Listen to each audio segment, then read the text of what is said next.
মিথ্যা নাটক সাজিয়ে রাঙামতি স্যামের বস নরসিংহের বিরুদ্ধে প্রমাণ জোগাড় করে নরসিংহকে উচিত শিক্ষা দিল।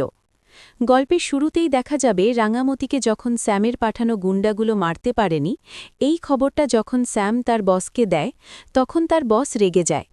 তখন তার বস রেগে গিয়ে বলে যে স্যাম, তোমার দ্বারা এই কাজটা হবে না, বুঝতে পেরেছি। এবার যা করার সেটা আমাকেই করতে হবে। আমাকেই এবার কাজে নামতে হবে ওই রাঙামতিকে শেষ করতে। এবার আমিই যাব। তোমার দ্বারা কিচ্ছু হবে না। আমি তোমাকে এতবার করে সুযোগ দিলাম, এতবার করে বললাম যে ওই মেয়েটাকে শুধুমাত্র সরাতে, তুমি সেই কাজটা পর্যন্ত করলে না। তোমার ক্ষমতা আমি বুঝতে পেরেছি। তুমি ওই রাঙামতিকে শেষ করতে পারবে না। এবার আমাকেই করতে হবে যা করার। এরপর নরসিংহ তার দলবল নিয়ে সে বেরিয়ে যায়। সে গাড়ি করে রওনা দেয় রাঙামতিকে মারার জন্য সেই হোমের দিকে। অন্যদিকে তখন প্রমিতাকে দেখা যায়। প্রমিতার রাঙার ওপর হামলা হয়েছে এটা দেখে সে আর রাঙাকেও একা ছাড়তে চায় না। সত্যজিৎ বাবু সেখানে আসলে সে বলে যে রাঙাকে সে বাড়িতে নিয়ে যাবে। তখন সত্যজিৎ প্রমিতার কথায় রাজি হয়ে যায় এবং প্রমিতা রাঙামতিকে নিয়ে একটা গাড়িতে করে তার বাড়িতে নিয়ে চলে আসে। বাড়িতে এসে সে রাঙামতিকে তার ঘরে নিয়ে যায়। তার ঘরে নিয়ে গিয়ে সে রাঙামতিকে আবারও শুইয়ে দেয় এবং রাঙামতির মাথায় হাত বুলিয়ে তাকে ঘুম পাড়িয়ে দেয়। এদিকে তখন নরসিংহ সেই হোমের দিকেই যাচ্ছিল, কিন্তু তখন একজন ফোন করে জানায় যে রাঙামতিকে তারা বাড়িতে নিয়ে গেছে।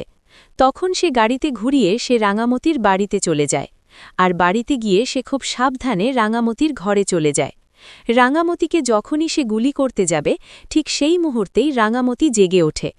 রাঙামতি নরসিংহকে দেখে তার পাশে রাখা তীর ধনুক সে তুলে নেয় এবং সে নরসিংহের দিকে তাক করে, এবং নরসিংহ তখন ভয় পেয়ে যায়।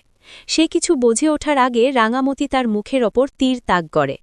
তখন নরসিংহ কিছু না বলেই সেখান থেকে পালিয়ে যায়। অন্যদিকে তখন স্যাম খুব রেগে আছে, কারণ তার বস তাকে অপমান করেছে, সবার সামনে তাকে মেরেছে। এটা সে কোনোভাবেই মেনে নিতে পারছে না। সে মনে মনে একটা কথাই ভাবনা চিন্তা করছে, বস যদি রাঙামুখে শেষ করতে না পারে, সেই তার বসকে যেভাবেই হোক শেষ করে দেবে, কারণ সে তার বসের নিচে আর কাজ করতে চায় না। সে তার বসের জায়গাটা সে এবার নিতে চায়, কারণ অনেক হয়েছে বসের হয়ে কাজ করে। বসের হয়ে কাজ করেও সে কোনো সম্মান পাচ্ছে না। বস যখন তখন যার সামনে তাকে অপমান করছে, তাকে চড় মারছে। এটা সে কোনোভাবেই আর মেনে নিতে পারছে না। এরপর দেখা যায় সে বৃন্দাকে ফোন করে। বৃন্দাকে ফোন করতেই বৃন্দা ফোন রিসিভ করলে তখন স্যাম বলে ওঠে যে রাঙাকে মারার জন্য নরসিংহ মানে বিগ বস তার বাড়িতে গেছে। তার বাড়িতে গিয়ে এনেকে সে রাঙামতিকে শেষ করে দেবে। এটা শুনতেই জানতে পেরেই তো বৃন্দা অবাক হয়ে যায়। বৃন্দা তখন বলে, তোমার বস কি পাগল হয়ে গেল নাকি স্যাম? ও এত রাতে এই রাঙার কাছে রাঙাকে মারার জন্য এসেছে? রাঙামতি এখন কতটা ডেঞ্জারাস তুমি এটা কল্পনাও করতে পারছ না। এমনকি ও নিজের পরিবারের লোককেও চিনতে পারছে না। ও যখন তখন যাকে তাকে মারার জন্য উদ্বেগ হয়ে উঠেছে। আর এখন নাকি তোমার বিগ বস ও রাঙামতিকে মারার জন্য এই বাড়িতে এসেছে। আর তুমি কি জানো না, এই বাড়িতে এখন পুলিশ পাহারা দিচ্ছে? সত্যজিৎ বাবু এই বাড়িতে আছে। যদি তোমার বিগ বস এই বাড়িতে এসে একবার ঢোকে না, সে আর কিন্তু এই বাড়ি থেকে বেরোতে পারবে না। তখন স্যাম বলে, ঠিক আছে, বিগ বসের যা হওয়ার হোক। বিগ বস আমি চাই যে বিগ বস ওই পুলিশের হাতে মানে সত্যজিৎ বাবুর হাতে ধরা পড়ুক। সত্যজিৎ বাবুর হাতে ধরা পড়লে তাকে কয়েকদিনের জন্য জেলে দেবে। তখন বিগ বস বুঝতে পারবে যে আমাকে সবার সামনে অপমান করা ও চড় মারার তার পরিশোধ কি করে নিতে হয়। তখন দেখব যে আমার বিগ বস কিভাবে জেল থেকে বার হয়। একবার শুধু জেলে যাক, তারপরে বাকি খেলাটা আমি খেলে দেব। এই কথা শুনে তো বৃন্দা অবাক হয়ে যায়। বৃন্দা স্যামকে জিজ্ঞাসা করে যে স্যাম, তুমি এটা কি বলছ? তুমি তোমার বিগ বসের ক্ষতি চাইছ? কেন? তুমি কেন ক্ষতি চাইছো তোমার বিগ বস? বিগ বস তো রাঙামতিকে শেষ করতে চাইছে, তাই না? রাঙামতি শেষ হলে তো তোমারও লাভ। তখন স্যাম বলে, আমার লাভ হতে পারে, কিন্তু বিগ বস মরলে আমার আরও লাভ হবে। তখন এই বলে স্যাম ফোনটা কেটে দেয়। এরপর পাঞ্চালীকে দেখা যায়। পাঞ্চালী তার মায়ের কাছে এসে বলে, মা, রাঙামতি কি সত্যিই কি সুস্থ হয়ে যাবে? রাঙামতি কি সত্যিই আমাদের মুখ চিনতে পারবে? সে কি আগের অবস্থায় ফিরে আসতে পারবে? নাকি এটা আমাদের আসলে রাঙামতি নয়? নাকি আমরা ভুল করে অন্য কাউকে ধরে এনেছি? জঙ্গলের কোনো এক মেয়েকে রাঙামতির মতো দেখতে বলে কি তাকে রাঙামতি ভেবে এখানে নিয়ে আসা কি উচিত হয়েছে? তখন একথা শুনে তো প্রমিতা রেগে যায়, এবং প্রমিতা রেগে গিয়ে পাঞ্চালীকে চড় মারে এবং বলে, না, আমি জানি, আমি আমার মেয়েকে চিনতে পেরেছি, ওই আমাদের রাঙামতি। আর তুই কখনোই বলবি না যে এটা আমাদের রাঙামতি না। রাঙামতি আমাদের সুস্থ হয়ে উঠবে, এবং আগের মতো সুস্থ হয়ে সে আবারও আমাদেরকে চিনতে পারবে। বুঝতে পেরেছিস? রাঙামতির কোনো একটা সমস্যার জন্য ও হয়তো কথা বলতে পারছে না, বা ও কোনো আঘাত পেয়েছে, তার জন্যই তো এরকম হয়েছে। তখন পাশে দাঁড়িয়ে থাকা সভ্য বলে, হ্যাঁ মা, ঠিকই বলেছে। রাঙামতি হয়তো কোনো কারণে আমাদেরকে চিনতে পারছে না, সে হয়তো তার কোনো কিছু মনে নেই, সে হয়তো ভুলে গেছে, তার জন্যই তো সে আমাদেরকে চিনতে পারছে না। আর এদিকে তো একালব্যকেও খুঁজে পাওয়া যাচ্ছে না। একালব্য না জানি কাউকে না বলে কোথায় গেছে, কি জানি।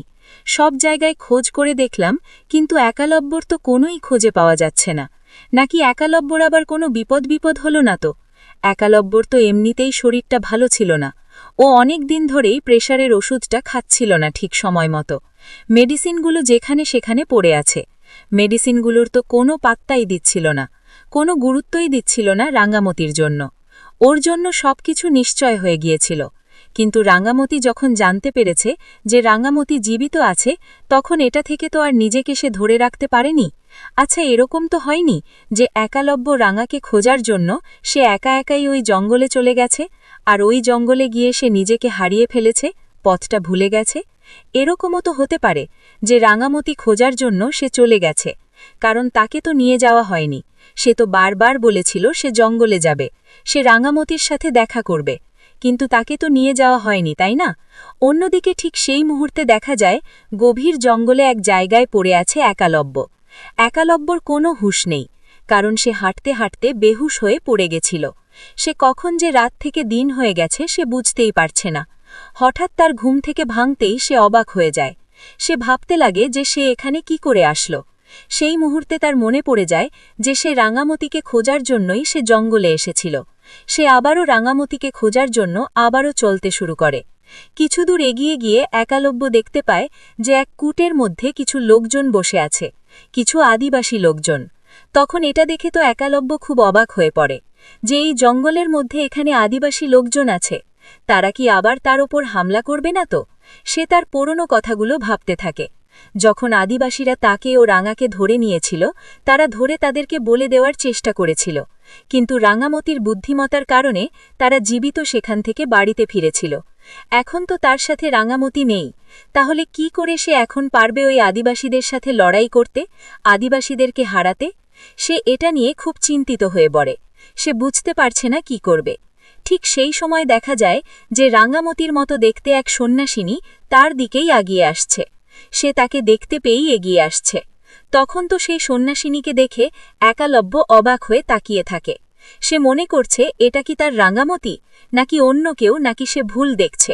সে বুঝতে পারছে না যে সে যেটা দেখছে সেটা আসলেই সত্যি কিনা। সেই সময় সেই সন্ন্যাসিন তার সামনে এসে দাঁড়ায়।